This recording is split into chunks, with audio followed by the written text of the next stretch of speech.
Hey guys, welcome back to another episode of the Biblical Bees. Yeah, um, I'm very excited but also nervous to do this episode because, as you guys can see from the title, this episode is gonna be, my story, the things that I've went through, the things that I've gone through, and just everything, just all together. So, I've been spending this past week just kind of writing things down in my little notebook to kind of keep me on track. Um, of what I'm going to talk about and things like that. So if you do hear some constant page flipping, that's what that is. But I just want to say really quickly that I am recovering from a little sickness. So if I sound like I'm breathing super hard in the mic, I apologize.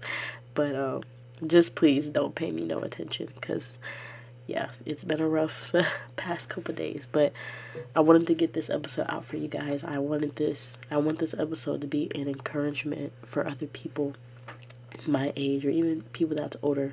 So I wasn't gonna let a little sickness stop me. So we're just gonna hop right into it. Um, yeah. So wow. Um, so pretty much ever since I was a child, I always grew up going to church. Every Sunday, me, my family, we always went to church. We had camps, Bible studies, all of that. But of course, at that time, when I first started going to church, I was like a baby, like toddler, 3, 4 years old. But I was just kind of always the kid that was just like either sleep in the back or playing on my mom's phone or just like running around the church. I was doing one of those three things. So I never necessarily had my own relationship with him.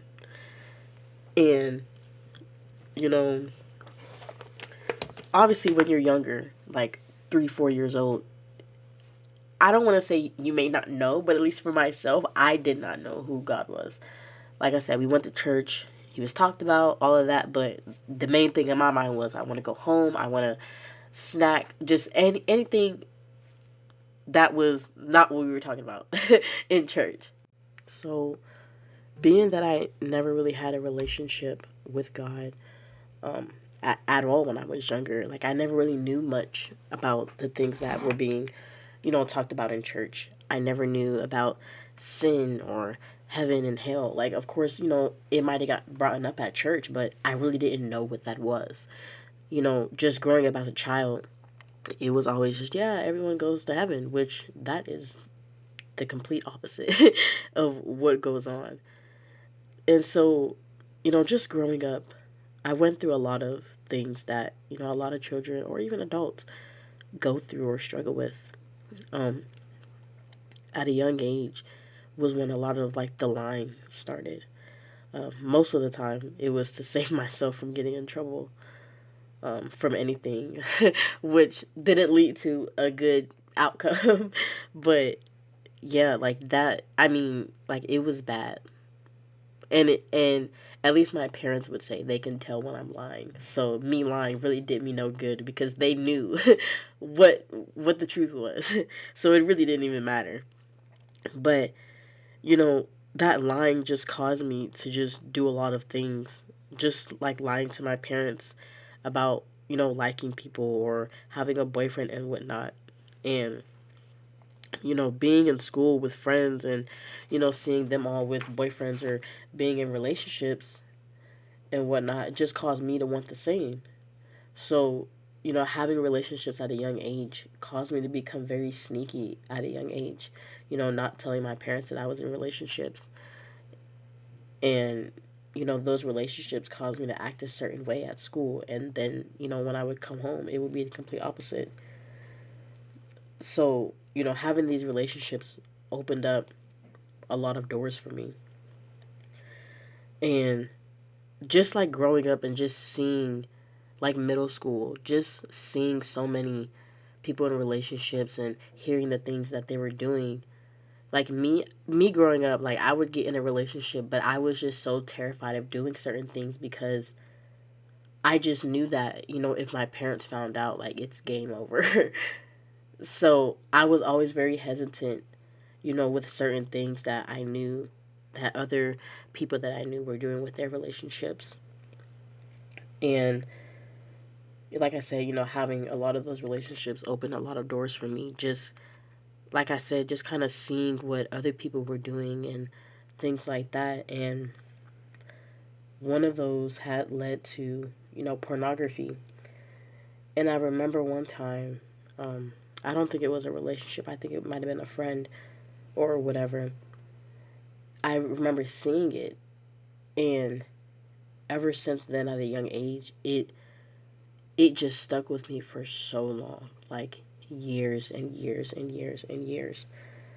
And then, with pornography came with those lustful thoughts and or masturbation. And through most of my childhood, these were some strongholds that were taking over my thoughts and over my mind a lot. And, eventually, as time went on, my parents had ended up finding out. And it got really bad to a point, where my parents would put like locks on some of my apps, but somehow I always found a way, which is not good, but I just always found a way. And so I don't think people realize that when these things are literally taking over your mind and your thoughts, you would do anything to keep that going, or you would do anything to keep watching it, or whatever the case may be. And, that was, like I said, that was something that I struggled with for so long. Like, it's ridiculous. Like, I mean, like years, because I want to say it might have first started around, oh man, maybe 10 years old, and I'm about to be 20, so I'm sure you guys can add that up. But like, I mean, literally at a young age, I don't think people, because normally I would say for most people, that young age is kind of when that starts for some people. And, it's kind of hard because, of course, you're going to hide it from your parents because you know that you're looking at something that you shouldn't. And, that was something that I was doing. I was being so secretive about everything. Like, it was just so, it was just really bad. It was just a really, like, dark time for me, even though, like I said, I was only, like, 8, 9, 10 years old. And so, kind of going into the last 2 years or so of, middle school, kind of going into high school, I kind of struggled with, you know, my identity a little bit and my physical appearance. I had tried so many different, styles of, colorful hair to at one point wearing boy clothes, which I don't even know how like that even started. It was just like one day, I think just kind of going shopping with my parents or my mom, I just kind of like pointed at it and was like, I want this, you know. And I will never forget this day. I was somewhere. I was at a family relative's house, and I had on like some jersey shorts that were probably from the boys section, and like the school that I went to, I had on their hoodie. It was like a football hoodie, and I was wearing that. And I just remember one of my relatives telling me, "Do you know what that means when girls dress up like that?" And I was kind of confused because I might have been like, I don't know, 12, 13. And I was like, no, like, what does that mean?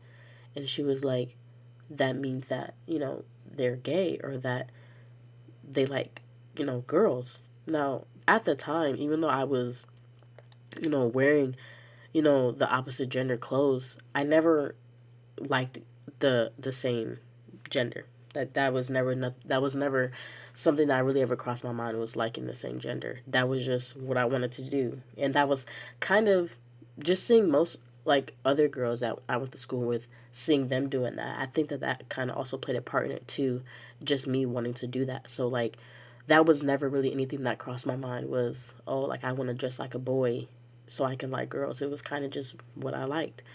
And when she said that, it just stuck with me like that entire time, just knowing that somebody in my family would pretty much say that I was gay because I was wearing boy clothes. So, yeah, I that's just a memory that just well, I'll just always remember, just kind of just being kind of random, but then at the same time like wow. Like okay. But yeah, that was definitely that was a phase for like a long time. Just kind of wanting to wear like boy clothes, probably maybe up until like this might have started like 8th grade and maybe ended like my junior year of high school ish, maybe a little bit of senior year. Um, so yeah, and then kind of like after I got saved, it was I kind of started stepping out into wanting to be more girly because just kind of growing up, I was never a girly girl. I did not like wearing skirts, did not like wearing dresses. Obviously, my mom made me wear them, but like I didn't have no I never reached for that at the store. Like I never liked pinks, never liked purples. I was a black, gray. Like I still am. I still love my black and my gray, but I think I've definitely stepped into more of like a girly era. I've definitely started to dress more feminine. Now, again, I have my times where, hoodies and sweats or, some shorts will always be always be there for me. But I think it's definitely gotten a lot better in just not always going to the store and reaching for boy clothes. And, I went through, a lot of different phases trying to figure out what I liked. And kind of like I was saying, like half the things I was trying, I didn't even like. I was just trying because, it was popular or because I saw my friends wearing it or whatever. And, during those times, I even came to conclusions where I didn't wear certain hairstyles because it made my head too big. And that was something that I struggled with for a long time, just trying to kind of figure out my identity and just loving with who I was at the time. And I would say, I guess, from like middle school, maybe even before probably started more so middle school, pretty much all the way until high school, that was something that I got bullied about a lot or talked about, whatever you want to call it, was because my head was big or my forehead was big. And it made me become so insecure about it to the point where I would cover it up, whether it was wearing headbands or constantly having like hoods over my head. And like maybe probably more so my senior year, there were even thoughts in my mind about getting forehead reductions. And like that probably sounds so insane, but like that was literally thoughts that were going through my head because it's just like who wants to go to school and that's constantly something that is getting brought up. So like I said, like literally it's so insane to think about it now. Like when I think about it, it makes me laugh, but like that I was so insecure about it. That was literally the thoughts that I was having about it. Like literally. And like now obviously right now like that's not I've kind of got to a point where I like the way I am. I like the way I look and just different things like that, but just growing up always hearing about it, it was hard. It was very hard. Um and that's something that nobody, girl or guy, wants to constantly hear about. And like I said, I guess I would maybe say, I guess kind of going into my senior year, I kind of got to a point where I didn't care. And so, like, there were some days, like, where I would wear a headband, but then there were some days that, like, I didn't. So, like, I was kind of over it, but it was kind of, like, still there, you know? And, like I said, after coming into college, like that was something that I was able to overcome because that's how God made me. He made me to have a big head. So, that was just something that I was just like, I don't care, because at college people don't know me. Like, yeah, people can still, if they see me, they can still, talk about me, but they're not going to say it directly to me. Like, hey, yeah, your forehead's big or your head's big.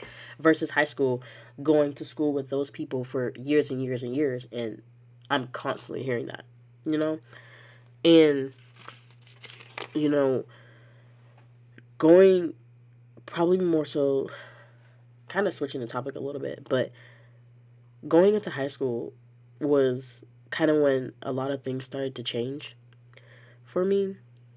Um, I know I said, before I was in like my, I guess you could say tomboy era, but when everyone gets to high school, you're with older people and, you want to look cool and whatnot. So, kind of going into high school was, obviously I still was dressing very tomboyish majority of the time, but I kind of also started to open up a little bit about dressing a little more girly, and I kind of realized that the times that I was doing that, I was starting to get noticed more. Now, obviously, just based off my physical appearance, that was always the case. People were always noticing me just by the way my body is shaped.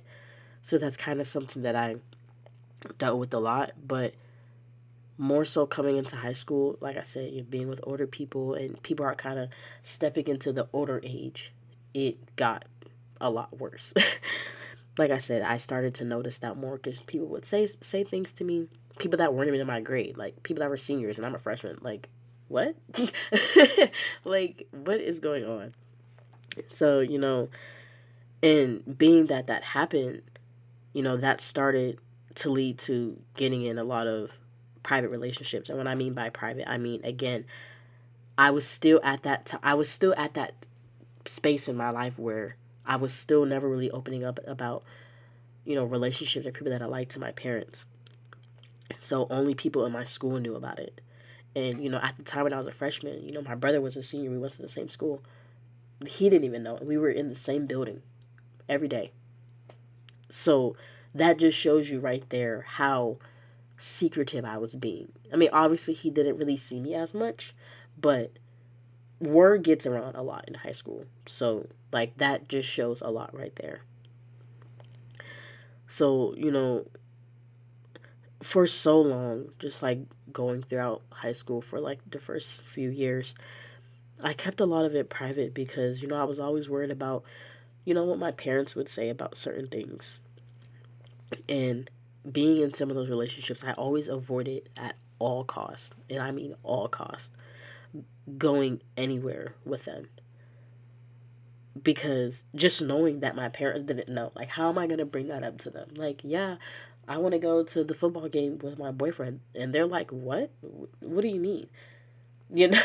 So it's just like, I just never mentioned it, never brought anything up. Now, obviously, if I was already going to, a football game, basketball game, and the person that I was in a relationship was there, then that's different. I don't have to bring anything up. But as far as outside, like school events, I never brought anything up because I didn't want it to get to a point where obviously it's going to come from them, it's going to come from a parent perspective. Because they want to know who their child is with. They want to make sure that their child is safe and, different things like that. But I just didn't even want to hear any of it, to be honest. I didn't, because then I knew that it would lead to me eventually not, being with that person.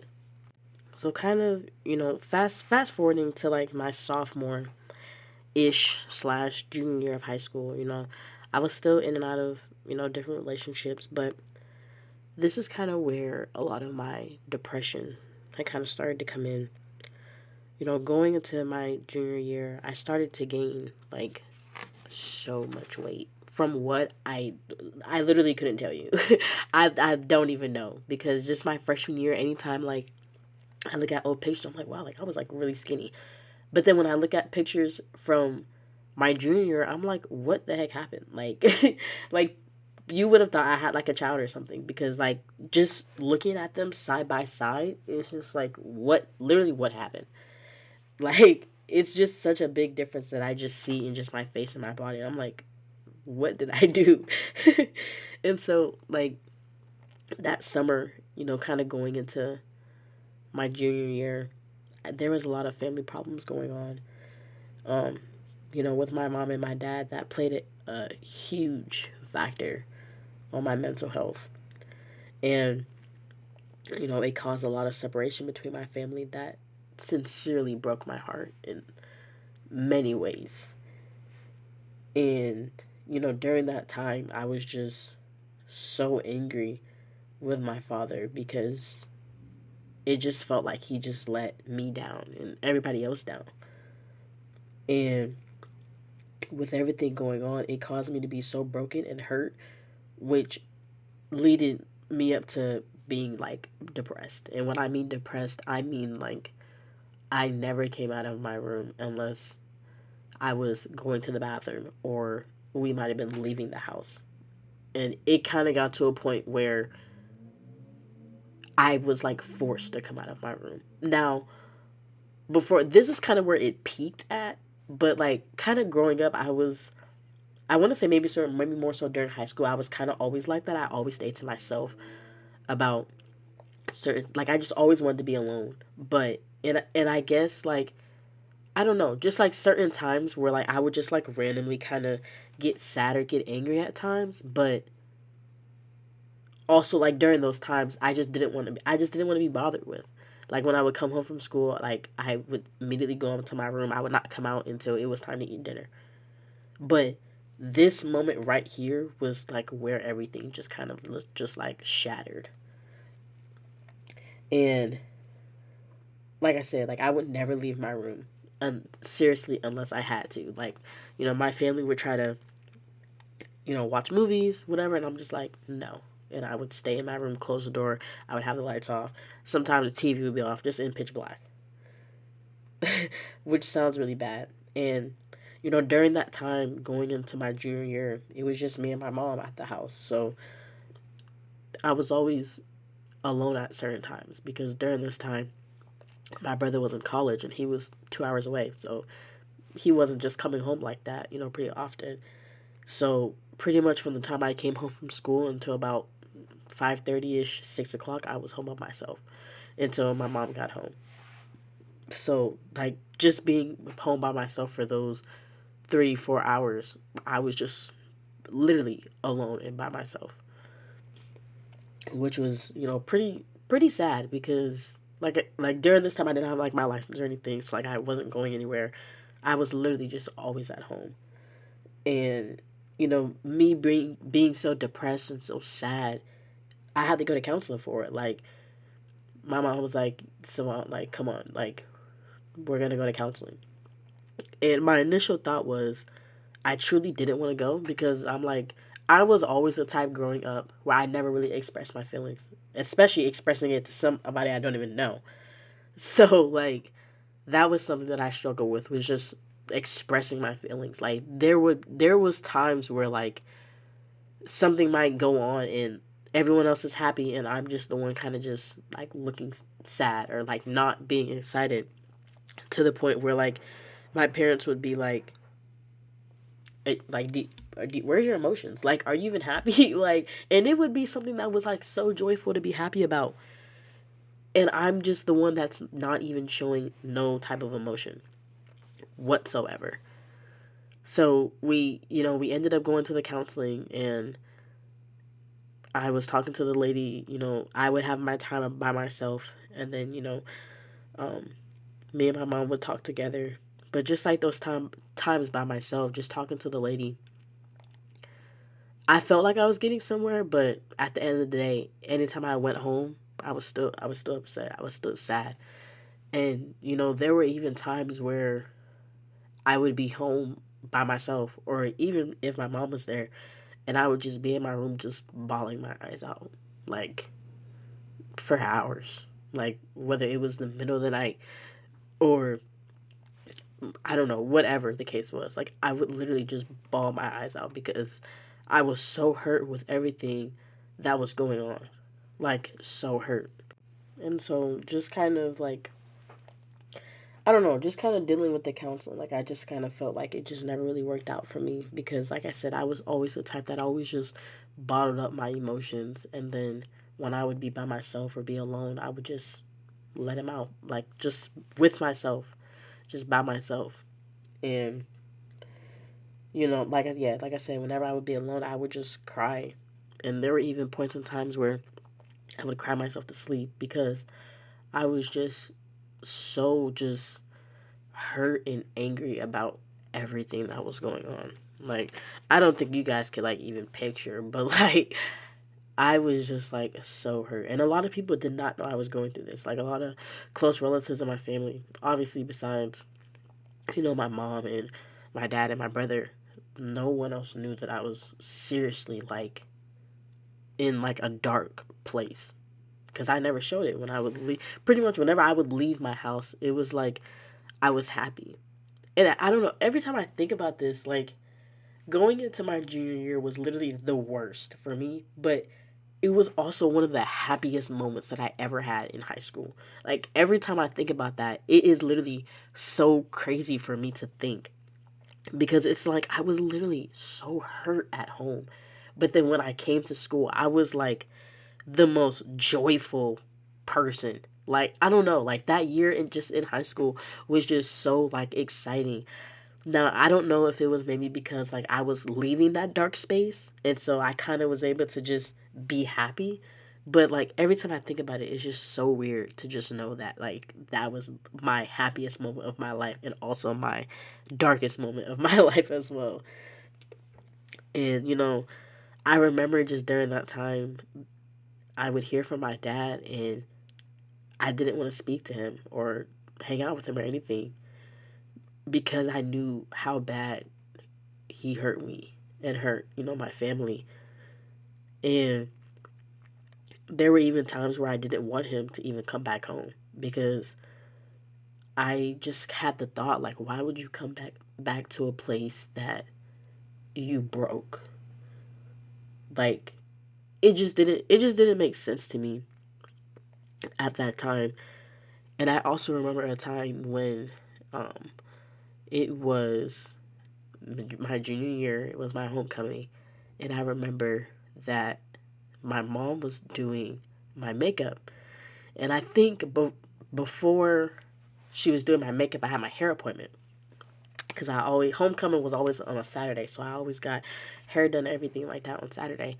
And I just remember that day my dad was supposed to take me to my hair appointment, and I was kind of excited because it was like, oh, like I get to go somewhere with my dad, but at the same time, those thoughts were still like, I don't want to be around you. So I just remember my mom was doing my makeup. I think she was the one that had ended up taking me to my hair appointment. I'm not sure, or it might have been my grandma or something. I'm not sure, but he ended up not taking me for whatever the reason was. I do not remember, but I just remember my mom was doing my makeup and she was just looking at me and just kept asking me like, "Is everything okay?" And I was like, "Yeah, like I'm fine," because that was always my answer to everything was, "I'm fine, I'm fine." And she asked me again. She was like, "Is everything okay?" And I'm like, "Yeah." Like that was literally always my answer. And then she asked me one more time. She was like, "Savon, are you okay?" And I just started crying, like literally bawling my eyes out. And I think once I started crying, she was able to kind of realize why I was upset in that moment. And so I think during that time she was, able to feel my pain in a sense because I wasn't the only one hurt. She was hurt too. So I literally was just crying, trying not to mess up my makeup as well, but just crying because I was just so hurt because it just felt like so many promises were being made and they weren't being fulfilled. So that was like also what you call it, a rough homecoming as well. Just like knowing that my whole family wasn't like there. So yeah, that was a rough point. in my life as well. And I'm sorry if it sounds like I'm crying, but I seriously cannot breathe. I know it sounds very bad, but I cannot breathe, so I apologize for that. But um, yeah, and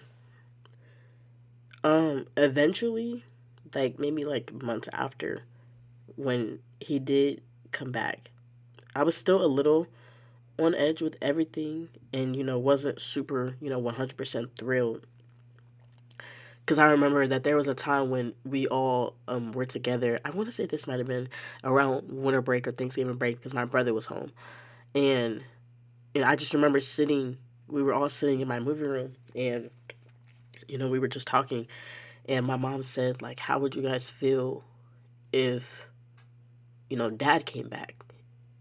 And I was kind of just silent for like a little bit, because I truly did not know. And just in that moment, I just started crying, because I did, miss my dad. We did a lot together. So like there were like thoughts that were like yeah, like I do want him to come home, but I also didn't want to be hurt again. Like that was like another thing that was kind of like stopping that. Was like I didn't want to be hurt again.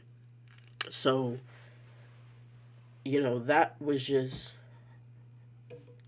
a rough time trying to just like figure that out. Like it was just a lot going on. Like that was, yeah. That was really rough. Just trying to, figure all of that out. And even when he did come back, I still stayed to myself and was always in my room, just wanted to be alone. And then it might have been, everything kind of got pieced back together and was kind of good that following year. So, my family, we were able to just kind of be able to just reconnect with each other, and we were just kind of able to forgive each other for everything, that was going on and that had kind of took place. And then after kind of all of that crazy chaoticness um kind of happened. um like I said, mind you, my junior year was one of my happiest years in throughout all high school. And also, like, throughout that time of me being so hurt and depressed, I was still in relationships, like, which was insane, because why would I be in a relationship if I'm literally so depressed? Like, it was so crazy. But anyways, um so finishing off of my junior year, I wasn't at this point. I wasn't in a relationship anymore. I was, happy, living life. Everything was good back at home. It was getting ready to be senior year, and then this was kind of when my last relationship kind of started. Um, I got into a relationship with someone that I had no intentions on. Like I said, I was just kind of just chilling, ready for senior year, and you know during this time, like I said, I truly had, not even just with this specific person, but nobody. Like I was truly not worried about being in a relationship, but I had started talking to this guy, and like I said, didn't have no feelings, anything. Like I before, like obviously before things kind of escalated, I didn't know who this person was, because we were not in the same grade, so I didn't know, have like any thoughts or anything. And we started, talking, and then after a while, I'm just like, yeah, like, not really into it. And then eventually, I'm like, okay, like, this seems like a pretty genuine person.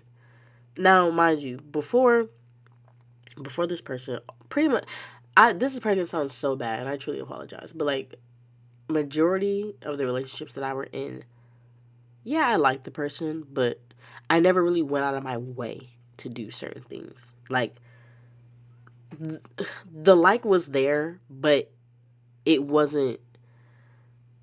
I don't even know how to explain it. Like, I don't want to say that I truly didn't like them, because at that time I did, but it wasn't genuine. I'll say that. It was not genuine. But with this person, it was truly genuine, to the point where I was able to 100% be myself. Be my hilarious, funny self, as I say. But, anyways, So, eventually when I did started catching feelings for this person, they were so genuine. And they were just so pure versus anyone else. But also, being with this person had also caused me to go somewhat back at my deepest point as well. And I have some sad news, but we're going to stop right there because we're going to do a part 2. I can't just I probably feel like a bad person for stopping right there, but I have to. But this was just the beginning. Mind you, this is only until I guess you could say summer going into my senior year. But this next part, I kind of want it to be a part by itself because it's so powerful and it's so strong that I want it to be by itself. But I'm not gonna lie, this was hard. Even writing, like I shed a lot of tears writing this out for the past like week. And I've only written like 7 pages so far, and I'm probably gonna write another like 7-10 pages. But it was hard writing this and even talking about it. But I knew that this was something that had to be done. I just sharing parts of my story, I know it can impact somebody else's life. Just knowing that we all go through the same things, no matter when it happens. We all go through things in our life, and I want my story to be able to impact someone else to know that they're not alone at all. Especially as believers, I feel like a lot of us think that we're alone. Like before we got saved, like, oh, I went through this alone. Nobody else went through this. I'm sure that there are a lot of people that have went through a phase of lying or have went through a phase of being super secretive, super just wanting so much privacy. I'm sure that there's been people that have went through depression, anger, hurt, pain. Like I'm sure maybe it wasn't for the same reasons, but I'm sure that it's happened. So, me sharing my story, I just want people to know that you're not alone. You're not by yourself. We all go through these same things that lead up to us getting saved. And when we do get saved, we get all those things that we had pain over or struggle with is just broken off of us. So, I just want to encourage people to know that they're not alone. Whether it's someone that's the same age as me that's went through this or somebody that's older or even younger, that we all can go through the same things. Maybe it's not the same time, maybe it's not the same reason, but we all have times in our life where we go through these certain things that shape us to who we are today after we've gotten saved, after we have accepted Jesus Christ into our lives. So I'm very excited, and I hope I didn't, startle a few people because I'm sure a lot of things that I've said, a lot of people do not know. Maybe I don't know. Maybe it shocked you a little bit, but I think that's the powerful thing about testimonies is that not a lot of people know a lot of this. Even your closest people may not know. Closest friends, even your parents may not know. But it's important that we share these things. That way people can understand where we came from. They can understand the things that we went through. And maybe we can talk about it. If there's someone that's struggling with lying, maybe that's something that I can help them with. Or, whatever the case may be. So I hope that you guys truly enjoyed this. And I truly, truly cannot wait for you to hear this next one because this next part is definitely going to shock a lot of people. I don't know if it's going to be in a bad way or a good way. I guess it depends how you take it. But I'm very excited for you guys to tune in. So I hope that you guys enjoyed this part 1 of my testimony. And I hope that you guys look forward to listening to part 2. So I will catch you guys on the next one. Peace.